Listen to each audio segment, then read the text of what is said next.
ನಾನು ಕಣ್ಣೆದ್ರಿಗೆ ಇದ್ರೆ ಶೂಟ್ ಮಾಡಿ ಸಾಯಿಸ್ಬಿಡ್ತೀನಿ. ಇರಿಟೇಷನ್ ಕಣ್ರಿ. ಕಳ್ಸಿ ಕದಂಬ್ರ ಕಾಲದಲ್ಲಿ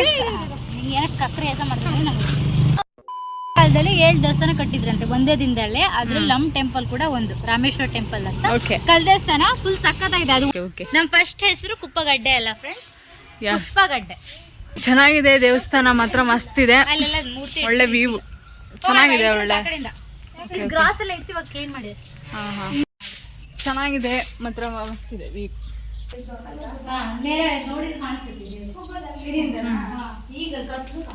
ಇಲ್ಲಿ ಕೂತ್ಕೊಳ್ಳೋ ತರ ಮಾತ್ರ ಮಸ್ತ್ ಆಗಿದೆ. ಬಟ್ ಇದು ಚೆನ್ನಾಗಿದೆ. ಆ ಕಲ್ಲಲ್ಲಿ ಇದು ಹೇಗ್ ಮಾಡಿದಾರೆ ನೋಡಿ, ಅದು ಸಖತ್ತಾಗಿದೆ ಮಾತ್ರ ಮಸ್ತ್ ಇದೆ. ಈಗಿನ ಕಾಲದಲ್ಲಿ ನಾವು ಸಿಮೆಂಟ್ಗಳಲ್ಲೇ ಸ್ವಲ್ಪ ಇದು ಮಾಡಿ ಡಿಸೈನ್ ಮಾಡಕ್ಕೆ ಎಷ್ಟು ಒದ್ದಾಡ್ತೀವಿ, ಬಟ್ ಕಲ್ಲಲ್ಲಿ ಅವ್ರು ಮಾಡಿದ್ದಾರೆ ಅಂದ್ರೆ ಗ್ರೇಟ್. ಆಗಿನ ಕಾಲದವ್ರು ತುಂಬಾ ನಾಲೆಡ್ಜ್ ಪರ್ಸನ್ ಆಗಿದ್ರು ಅಂತ ಹೇಳಕ್ಕೆ ಈ ತರ ದೇವಸ್ಥಾನಗಳಿಂದ ತಿಳ್ಕೊಬಹುದು. ದೊಡ್ಡ ದೊಡ್ಡ ಮೀನೆಲ್ಲ ಸಿಕ್ಕಿತ್ತಲ್ಲ, ಇದೆ ದೊಡ್ಡ ಕೆರೆ, ನಮ್ದು ತುಂಬಾ ದೊಡ್ಡ ಕೆರೆ ಇದು. ಕದಂಬ್ರ ಕಾಲದಲ್ಲೇ ಇದೆಲ್ಲ ಮಾಡಿದ್ರು. ಅಲ್ಲಿ ಕಲ್ಲಿದೆ, ಅಲ್ಲಿ ಇಳಿಬಹುದು, ಮೆಟ್ಲೈತೆ ಅಲ್ಲಿ. ಹಂಗೆಲ್ಲ ಮುಳುಗಂಗಿಲ್ಲ, ಕೆರೆಬೆಟ್ಟೆ ನೀರ್ ಕಡಿಮೆ ಇದಾಗ ಮಾಡ್ತಾರೆ. ನೀರ್ ಕಡಿಮೆ ಇದೆ ಅಷ್ಟೇ ಕೆರೆಬೆಟ್ಟಿ ಮಾಡೋದು. ಇಷ್ಟಿಷ್ಟು ನೀರ್ ಇದ್ದಾಗಲ್ಲ ಅಲ್ಲ, ಅವ್ರಿಗೆ ಇಲ್ಲಿ ಬರ್ಬೇಕು ನೀರು. ಒಬ್ರು ಯಾರು ಇಳಿದು ನೋಡ್ತಾರೆ, ಇಲ್ಲಿಗೆ ಬಂದ್ರೆ ಅಷ್ಟೇ ಮಾಡೋದು. ಹಂಗಲ್ಲ ಒಂದ್ ಗೊತ್ತಾಗತ್ತ ಅವ್ರಿಗೆ ಇಳಿದು ನೋಡಿದ ತಕ್ಷಣ ನೀರ್ ಕಡಿಮೆ ಆಗೈತಿ ಅಂತ. ಬಯಲ್ಸೀಮೆ ಅಂತಿದ್ವಿ, ಬಯಲ್ಸೀಮೆ ಅನ್ನಲ್ಲ ಇನ್ಮೇಲೆ ಮಲ್ನಾಡ. ಈ ಕಿವಿಲಿ ಗುಗ್ಗೆ ಪಗ್ಗೆ ಇದ್ರೆ ನೀಟಾಗಿ ಕೇಳೋದೇ ಇಲ್ಲ. ಮನೆಗೆ ಬರೋ ರೋಡ್ ಎಲ್ಲ ನೋಡಿದ್ರೆ ಎಲ್ಲ ಅಂದ್ರೆ ನಮ್ ಸಿಟಿ ಸೈಡ್ ಓಕೆ ಚೆನ್ನಾಗಿದೆ. ಓಕೆನಾ, ಚೆನ್ನಾಗಿದೆ. ಅದ್ರಲ್ಲಿ ನಂಗೆ ತುಂಬಾ ಇಷ್ಟ ಆಗಿದೆ ಅಂದ್ರೆ ಈ ಲೈನ್ ಸಿಸ್ಟಮ್. ಅದ್ರಲ್ಲೂ ಈ ಕಂಬ ನೀವು ನೋಡ್ಬೋದು, ಇಲ್ಲಿ ಬಂದು ನೋಡಿದ್ರೆ ಫುಲ್ ನೈಸ್ ಇದೆ. ಅಂದ್ರೆ ನಿಮ್ ಕಲ್ಲು ಅಂತ ಅನ್ಸೋದೇ ಇಲ್ಲ, ಅಷ್ಟು ಮುಟ್ಟಿದ್ರೆ ಒಂಥರ ಕಲ್ಲು ಅಂತ ಅನ್ಸೋದೇ ಇಲ್ಲ, ರಫ್ ಇಲ್ಲ, ಅಷ್ಟು ಸ್ಮೂತ್ ಆಗಿದೆ. ಖುಷಿ ಆಯ್ತು ಇಲ್ಲಿ ಬಂದು ನೋಡಿರೋದು. ಅಂದ್ರೆ ಅವರು ಆಗಿನ ಕಾಲದಲ್ಲಿ ಎಷ್ಟು ಅವರು ಪರ್ಸನ್ಸ್ ಈಗಿನ ಕಾಲದಲ್ಲಿ ಇಂಥ ಟೆಂಪಲ್ಸ್ ಎಲ್ಲ ಸಿಗಲ್ಲ. ಬಟ್ ಅವಾಗಿನ ಕಾಲದಲ್ಲಿ ಅಷ್ಟು ಟೆಕ್ನಾಲಜಿ ಮುಂದುವರೆದಿದ್ರು ಕೂಡ ಎಷ್ಟು ಸಖತ್ತಾಗಿ ಕೆತ್ತನೆ ಮಾಡಿದ್ದಾರೆ ಅಂದ್ರೆ ಗ್ರೇಟ್. ಒಂಥರ ಪೀಸ್ಫುಲ್. ಇಂಥ ಟೆಂಪಲ್ಗೆಲ್ಲ ಬಂದಾಗ ತುಂಬಾ ಮನಸ್ಸಿಗೆ ಶಾಂತಿ. ದೇವಸ್ಥಾನ ಬಗ್ಗೆ ಏನಾದ್ರು ಹೇಳ್ತೀರಾ? ಇದು ಮುಂಚೆ ಪುಷ್ಪಾವತಿ ನಗರ ಅಂತ ಹೆಸರು ಇದಕ್ಕೆ. ನಾ ಪುಷ್ಪಗಡ್ಡೆ ಅನ್ಕೊಂಡಿದ್ದೆ, ನಂಗೂ ಗೊತ್ತಿರಲಿಲ್ಲ. ಕರೀಲಿಕ್ಕೆ ಕಾರಣ ಅಂದ್ರೆ ಗದ್ದೆಗಳಲ್ಲಿ ಹೆಚ್ಚಿಗೆ ಹೂ ಬೆಳೀತಾ ಇದ್ರಂತ. ಆ ಹೂಗಳು ಬನವಾಸಿ ಕೂಡ ಕೊಡ್ತಾ ಇದ್ರಂತ. ಇದು ಕ್ರಿಸ್ತಶಕ 1189ರಲ್ಲಿ ಈ ದೇವಸ್ಥಾನವನ್ನು ಮನೆ ವಂಶಸ್ಥರು ಕಟ್ಟಿಸಿದ್ದು. ಅವರು ರಾಮ ಎಂಬ ಬ್ರಾಹ್ಮಣರು. ಅವರು ಈ ದೇವಸ್ಥಾನದ ವಸ್ತುವರಿಗಾರರು. ಅವರು ತಮ್ಮ ಮನೆ ದೇವರಾದ ರಾಮೇಶ್ವರ ದೇವಸ್ಥಾನ ಆಗಿರೋದ್ರಿಂದ ಈ ದೇವಸ್ಥಾನಕ್ಕೆ ರಾಮೇಶ್ವರ ಅಂತ ಹೆಸರು.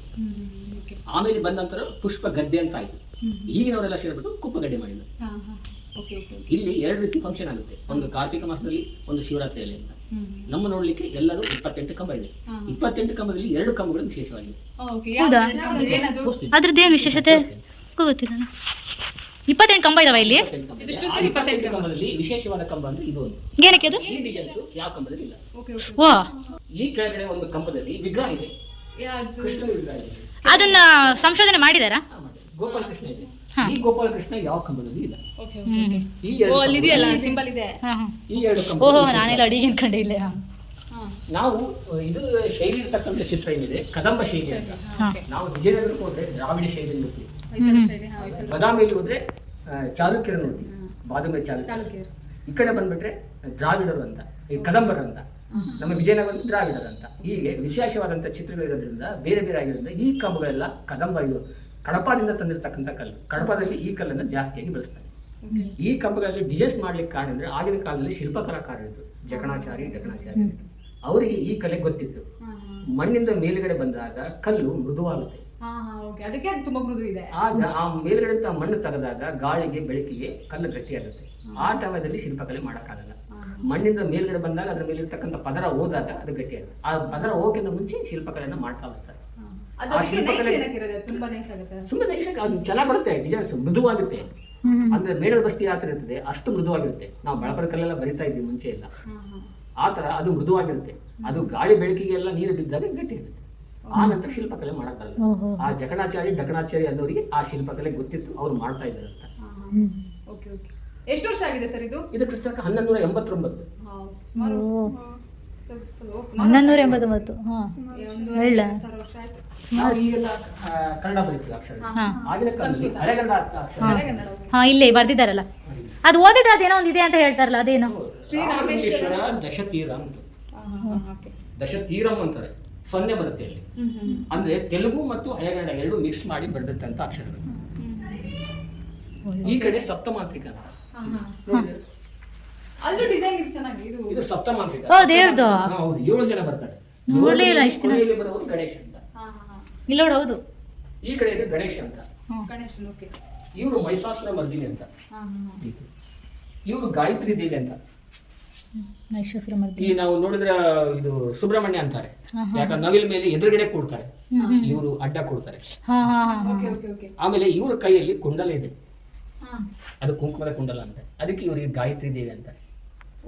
ಅವ್ರ ಮನೆ ದೇವರ ಏನು? ಇಲ್ಲ, ಇದು ಕೆಲವೊಂದು ವಿಗ್ರಹಗಳನ್ನ ಇಲ್ಲಿ ಪ್ರತಿಷ್ಠಾಪನೆ ಮಾಡ್ಬೇಕು ಅಂತ. ಇದೆಲ್ಲ ಶಾಸನ, ನಮಗೆ ದೊಡ್ಡದಾಗಿ ಶಾಸನ ಬೇಕಂದ್ರೆ ಒಳಗಡೆ ಇದೆ, ಅಲ್ಲಿ ಆ ಕಡೆ ಬರೆದಿರ್ತಕ್ಕಂಥ ಶಾಸನ. ಆಮೇಲೆ ಆಗಿನ ಕಾಲದಲ್ಲಿ ಬಹುಮಾನ ಸುಲ್ತಾನರು ದಾಳಿ ಮಾಡಿದಾಗ ಕೆಲವೆಲ್ಲ ನಶಿಸಿ ಹೋಗಿದೆ. ಎಲ್ಲ ಕಡೆ ಆಗಿದೆ. ಇಲ್ಲಿ ಚಿಕ್ಕ ನೀವು ಎಷ್ಟು ವರ್ಷ ಆಯ್ತು ಸರ್ ಕಾಲ ಇದು ಕೆಲಸ ಮಾಡ್ತಾ? ದೇವ್ರ ಕಾಂತ 50 ವರ್ಷ 55 ವರ್ಷ ಆಯ್ತು ನಾನು ಈ ಡಿಪಾರ್ಟ್ಮೆಂಟ್ ಕೆಲಸ ಮಾಡಿ. ಹೌದಾ? ಫಸ್ಟ್ ಹಂಪಿಯಲ್ಲಿ ಎಲ್ಲಿದ್ರಿ? ಯಾವುದು ದೇವಸ್ಥಾನದಲ್ಲಿ ಇದ್ರಿ ಅಂತ? ಅದು 84 ದೇವಸ್ಥಾನ ಇದೆ. ಅದ್ರಲ್ಲಿ ಎಲ್ಲದೂ ನೀವು ವಹಿಸ್ಕೋಬೇಕು? ಎಲ್ಲಾದ್ರೂ ಅವರು ಆಫೀಸರ್ ಅಲ್ಲಿ ಬರೀರ್ತಾರೆ, ನಮಗೆ ಎಲ್ಲಿ ರಿಪೋರ್ಟ್ ಅಂತ. ಆ ರಿಪೋರ್ಟ್ ಅಲ್ಲಿ ಎಲ್ಲಿರುತ್ತೆ ನಾವು ಡ್ಯೂಟಿಯಲ್ಲಿ ಹೋಗ್ತಾರೆ. ಆಮೇಲೆ ಕೆಲವು ಸಿನಿಮಾ ಶೂಟಿಂಗ್ ಆಗುತ್ತೆ, ಹಿಂಗಾಗಿ ಶೂಟಿಂಗ್ ಅಲ್ಲಿ ಕೂಡ ಹಾಕ್ತಿರ್ತಾರೆ. ದೇವಸ್ಥಾನಕ್ಕೂ ದೇವಸ್ಥಾನ ಸಕ್ಕತ್ತಾಗೈತಿ ಹಂಗೆ ಹಿಂಗೆ ಅಂತ ಹೇಳ್ತೀವಿ. ಒಂದೊಂದ್ಸಲ ಎಲ್ಲ ಕಸ ಎಲ್ಲ ಅಳ್ತೀರ ನೋಡ್ರಿ, ಅದ್ರ ಹಿಂದೆ ಎಷ್ಟು ಕಷ್ಟ ಇರುತ್ತೆ, ಎಷ್ಟು ಶ್ರಮ ಇರುತ್ತೆ ನೋಡಿ. ತುಂಬಾ ಚೆನ್ನಾಗಿ ನಾವು ಅನ್ಕೋತೀವಿ ಪ್ಲಾಸ್ಟಿಕ್ ಇಲ್ಲಿ ಇಲ್ಲ, ಎಷ್ಟು ಕ್ಲೀನ್ ಆಗಿದೆ ದೇವಸ್ಥಾನ, ಬಾ ಮಸ್ತ್ ಇದೆ ಹಂಗೆ ಹಿಂಗೆ, ಪಾಕೆಟ್ ಒಗೆದಾಗಿರ್ಬೋದು ಅದು ಇದು ಎಲ್ಲ ಮಾಡ್ತೀವಿ ಅಷ್ಟೇ. ಪಾಪ ಎಷ್ಟು ಕಷ್ಟಪಡ್ತಾರೆ ನೋಡಿ, ಎಷ್ಟು ಕಷ್ಟ ಇರುತ್ತೆ. ಅವ್ರು ಕ್ಲೀನ್ ಮಾಡ್ತಾರೆ, ಬಟ್ ಅದ್ ನಾವು ಕೆಲಸ ಮಾಡಿದಾಗಲೇ ನಮ್ಗೆ ಗೊತ್ತಾಗತ್ತೆ. ಸೊ ಹಂಗಾಗಿ ದೇವಸ್ಥಾನಕ್ಕೆ ಅಥವಾ ಏನೇ ಸಾರ್ವಜನಿಕ ವಸ್ತುಗಳನ್ನ ಬಳಸಬೇಕಾದ್ರೂ ನೀಟಾಗಿ ಮತ್ತೆ ತುಂಬಾ ಮಿತವಾಗಿ ಮತ್ತೆ ಡಸ್ಟ್ಬಿನ್ಗೆ ಹಾಕಿ ಕಸನ. ಯಾ ನಾವು ಬಳಸಿರೋದು ನಮಗೆ ಎಸಿಯಕ್ಕೇನು ಯಾ ಅಲ್ವಾ, ತಿನ್ಮೇಲೆ ಎಸಿಲೇಬೇಕು. ನೋಡಿ ದನಗಳೆಲ್ಲ ಒಂದ ಕಡೆ ಸೇರಿದಾವೆ, ಕಸ ವಿಡಿಯೋ ಮಾಡ್ತಿದೆ. ಕಸನ ಎತ್ತೀಗ ಕೆರೆ ಹೋಗಿ ಹೋಗ್ತದೆ. ಮಂಗಳ ಮೂರ್ತಿ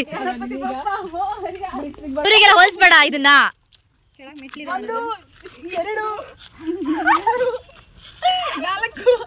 ಗೌರಿ ಬಿಡ್ತಾ ಇದ್ದೀನಿ.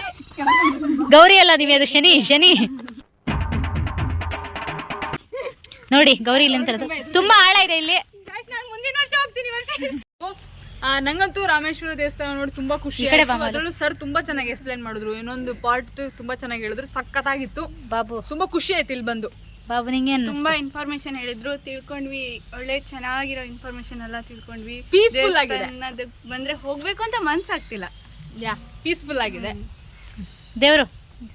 ಸರಿ ಇಷ್ಟೇ, ಬಾಯ್, ಆಮೇಲೆ ಸಿಗ್ತೀವಿ. ಇನ್ನೊಂದೇನು ಗೊತ್ತಾ, ನಮ್ಮೂರಲ್ಲಿ ರಾಮ ದೇವಸ್ಥಾನ ಇದೆ, ಅದು ಇವಾಗ ಪ್ರತಿಷ್ಠಾಪನೆ ಮಾಡಿರೋದು. ಇತ್ತು ಮೊದಲೇ, ಮತ್ತೆ ಇವಾಗ ಕಲ್ಲು ದೇವಸ್ಥಾನ ಮಾಡಿದ್ದಾರೆ ಅದು ಕಲ್ಲಲ್ಲಿ. ತೋರಿಸ್ತೀನಿ. ಇವಾಗ ಫಸ್ಟ್ ರಾಮನ ಭಕ್ತರಾಗಿರುವ ಹನುಮಂತ ನೋಡಿ, ಹನುಮಂತ ದೇವಸ್ಥಾನ ಓಕೆ ರೀಸೆಂಟ್ ಆಗಿ ಆಗಿರೋದು. ಖಂಡೇಯ ನಮ್ಮೂರ ಕಾಯೋದೋರೇ ನಿನಗೆ ಎಂತ ಮಮಕಾರ. ಈಗ ಸಾಂಗ್ ಡೆಡಿಕೇಟೆಡ್ ಫಾರ್ ಕುಕ್ಕಡ್ಡೆ ಕಾಯೋದೋರೇ ನಿನಗೆ ಎಂತ ಮಮಕಾರ, ನಿನಗೆ ಅರ ಅರೆ ರೇ ರೇ ರೇ ರೇ ರೇ ರೇ ರೇ ರೇ ಬಜರಂಗಿ. ಇದು ರಾಮನ್ ದೇವಸ್ಥಾನ ಅಲ್ಲ? ಯಾರದು?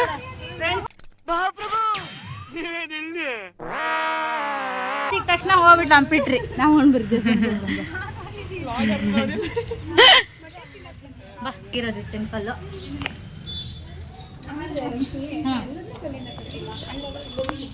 ಇದೆಲ್ಲ ಫುಲ್ ಕಲ್ಲೇ ಇದೆ, ಇದು ಹಾಕಿರ್ಲಿಲ್ಲ, ಇವಾಗ ಹಾಕ್ಯಾರ. ಇದು ಗಣಪತಿ ಇಲ್ಲೇನು ಇಲ್ಲಿ ಗಣಪತಿ ಕೂರಿಸಿದ? Okay okay. ಹಿಂದೆ ಕಲ್ಯಾಣ ಉಂಟು, ತೋರಿಸಿ ಕೋಟೆ ಏನಾದ್ರು ಕಲ್ಯಾಣ ಸೇರಿ ದೇವ್ರು ಕಾಣಿಸ್ತಾ ಇರ್ತದೆ. ದೇವ್ರು ಚೆನ್ನಾಗಿದೆ, ಕಾಣಿಸ್ತಾ ಇತ್ತು ನೋಡಿ ರಾಮನ ಮೂರ್ತಿ. Okay okay. ನೋಡಿ ಈಗಿನ ಕಾಲದಲ್ಲೆಲ್ಲ ಸಿಮೆಂಟು ಅದೆಲ್ಲ ಬಳಸಿ ಡಿಸೈನ್ ಕಟ್ಟ, ಈ ಕಾಲದಲ್ಲಿ ನಮ್ಮೂರಲ್ಲಿ ಕಲ್ಲಲ್ಲೇ ಕೆತ್ತಿದ್ದಾರೆ. ಚೆನ್ನಾಗಿದೆ, ಚೆನ್ನಾಗಿದೆ. ತುಂಬ ಪಾಪ ಕಷ್ಟಪಟ್ಟಿದೆ, ತುಂಬ ವರ್ಷಗಳು. ನಿಮ್ದು ಟ್ರೋಲ್ ಮಾಡೋದಾ? ದೇವ್ರು ನಿನ್ಗೆ ಒಳ್ಳೇದು ಮಾಡ್ತದ, ನಿನ್ ಜನ್ಮಕ್ಕೆ ಹೋಗೋ. ಕಲ್ಯಾಣ ನೋಡು ಇಷ್ಟು ಹೇಳಕ್ಕೆ ಇಷ್ಟಪಡ್ತೀನಿ. ಓಕೆ ಫ್ರೆಂಡ್, ಬಾಯ್.